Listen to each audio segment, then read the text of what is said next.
A lokacin da farin jakada ke da shekara 40 a duniya, sai Allah subhanahu wata'ala ya aiko da mala'ika Jibril zuwa ga manzon Allah sallallahu alaihi wasallam wanda ya same shi a kogon Hira a ranar Litinin 7 ga watan Ramadan, a watan ruwaya kuma 17 ga watan Ramadan. Mala'ika Jibril ya fara ne da umarta Annabi Muhammad sallallahu alaihi wasallam da ya karatu. Ya ce me zan karanta, ya damƙe shi tare da jijjiga shi ya ce yi karatu, ya sake ce masa me zan karanta. A cewar masana tarihi sun yi haka har sau uku. Sai mala'ika Jibril ya karanta masa ayoyi 5 na farkon suratul Alaq, wato Iqra. Wannan ayoyin guda 5 su ne farkon abin da suka sauka zuwa ga Annabi Muhammad sallallahu alaihi wasallam daga mala'ika Jibril. Kai karatu da sunan Ubangijinka wanda ya halitta mutum da gudan jini. Kai karatu kuma Ubangijinka shine mafi karamci wanda ya sanar da mutum game da alƙalami kuma ya sanar da mutum abin da bai sani ba.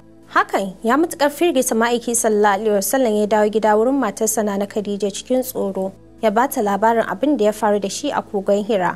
Nan dai na Khadija ta shiga ƙoƙarin kwantar masa da hankali cikin laluma da rarrashi ta hanyar masa maganganu masu ƙarfafa zuciya da yabo na kyawawan ɗabi'u masu nagarta nasa. Cikin hikima ta kwantar da hankalin farin jakada Annabi Muhammad sallallahu alaihi wasallam. A nan zan dakata. Ku biyo ni domin jin ci gaban tarihin farin jakada da nake karanto muku daga cikin littafin da na rubuta mai taken farin jakada Annabi Muhammad sallallahu alaihi wasallam. Sadiqat Aisha Umar Mai Malari ke muku fatan alkhairi.